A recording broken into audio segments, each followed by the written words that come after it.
Hoje, Santos tem um porto super moderno que ajuda a economia e atrai muitos turistas. Mas nem sempre foi assim. No final do século XIX, a cidade enfrentou grandes problemas de saúde com surtos de febre amarela e varíola. E o porto, que era a principal entrada dessas doenças, ficou conhecido como Porto Maldito. No Memórias Santistas de hoje, nós vamos viajar no tempo e descobrir as histórias do passado de Santos no episódio da série Nosso Porto. Todo ano, milhões de toneladas de mercadorias passam pelo Porto de Santos. Além das mercadorias, muitas pessoas, tanto trabalhadores quanto turistas, também passam por aqui. Mas no final do século XIX, algo assustador aconteceu que deixou a cidade em crise. Para entender melhor essa história, nós vamos conversar com dois historiadores, a Tatiane Silva e o Marcos Rafael. Eles vão nos contar o que aconteceu na época e como Santos conseguiu superar essa situação. A infraestrutura de Santos ela era bastante precária quando a gente pensa o século XIX, final do século XIX, né?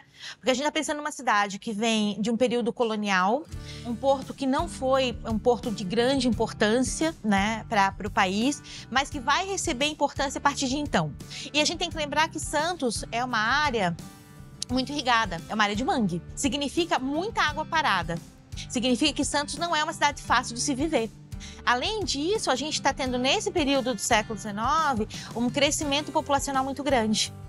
Então, isso vai impactar diretamente na infraestrutura da cidade. Santos, sendo uma cidade pequena, sem grande infraestrutura e recebendo muitos migrantes, essas pessoas vão morar em moradias insalubres. Uma moradia que não tem água encanada, que não tem tratamento de esgoto. E isso vai impactar na cidade. Então, se você tem muita carroça, muito café, muita saca, muito navio chegando, o que você vai ter? Muito rato na cidade. Você vai ter muita umidade, muito mosquito, né?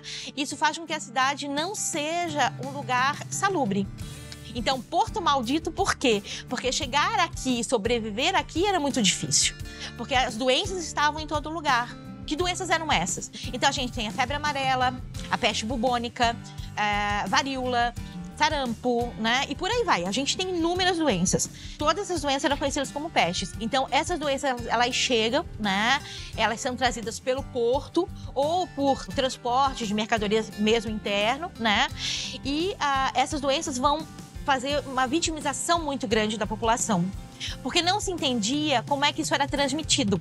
Em 1889, Santos tinha cerca de 20 mil habitantes, mas por causa de doenças e muitas mortes, esse número caiu para 13 mil em 1890. Naquela época, Santos já era um grande exportador de café.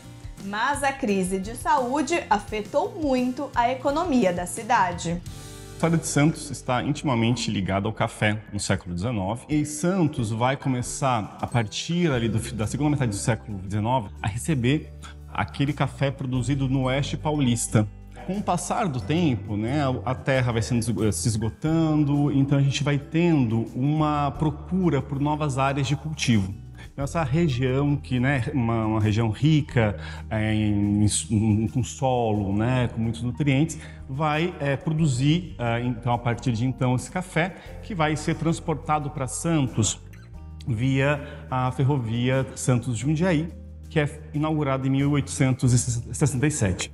Um aumento dos negócios, a população também aumenta. E aí vai se tornar um problema endêmico na cidade, a questão sanitária. A questão de você chegar na cidade se tornou muito difícil e o porto ficou muito mal conhecido. Então, Santos vai ganhar uma notoriedade muito ruim. Os relatos são muito ruins sobre a cidade nesse contexto. Entre os anos de 1890 e 1900, Santos recebeu muitos migrantes e imigrantes de várias partes do Brasil e do mundo, especialmente da Europa. A cidade cresceu e precisou melhorar a sua infraestrutura e saúde. Guilherme Álvaro e Saturnino de Brito foram muito importantes para essas mudanças. O Saturnino de Brito e o Guilherme Álvares, eles têm um papel fundamental, né? Porque eles vão agir em duas comissões diferentes, uma comissão sanitária e uma comissão urbanística, né? Então, o Guilherme Álvaro é médico, ele vai trabalhar na comissão sanitária. E o que acontece? Estudar, usar a ciência, ir para as ruas e entender como é que a febre amarela é transmitida. E aí entra o Saturnino de Brito. O Saturnino de Brito já era um engenheiro bastante conhecido nesse período, tá? Só que ele vai fazer uma grande obra aqui em Santos, porque, na verdade, ele não vai planejar somente os canais, né, que a gente está acostumado a ver. Ele vai planejar a cidade. Ele olha essa planície e entende que é uma área muito irrigada, é uma área com muitos mangues, muitos rios. E como é que a gente faz para secar essa cidade? A construção de canais. Junto com os canais é feito também a parte de encanamento da cidade, de criação de esgoto, de todo o tratamento das águas, o que é algo muito novo. E isso vai ser uma transformação muito efetiva para a cidade. A cidade vai ser saneada e aí as pessoas vão ter condições de viver com mais qualidade. Apesar de gerar polêmicas, as medidas adotadas por Saturnino de Brito foram essenciais para a retomada das atividades econômicas da cidade de Santos, que ficou conhecida como Porto do Café.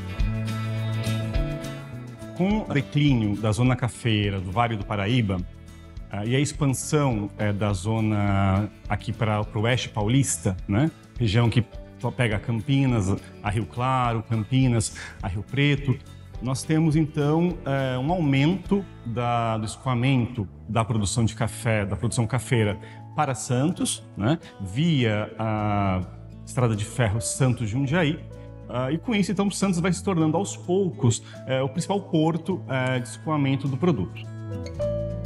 E ela ultrapassa o Rio de Janeiro em 1890. Tanto é que em 1893, por exemplo, Santos atinge a cifra de 30 mil habitantes.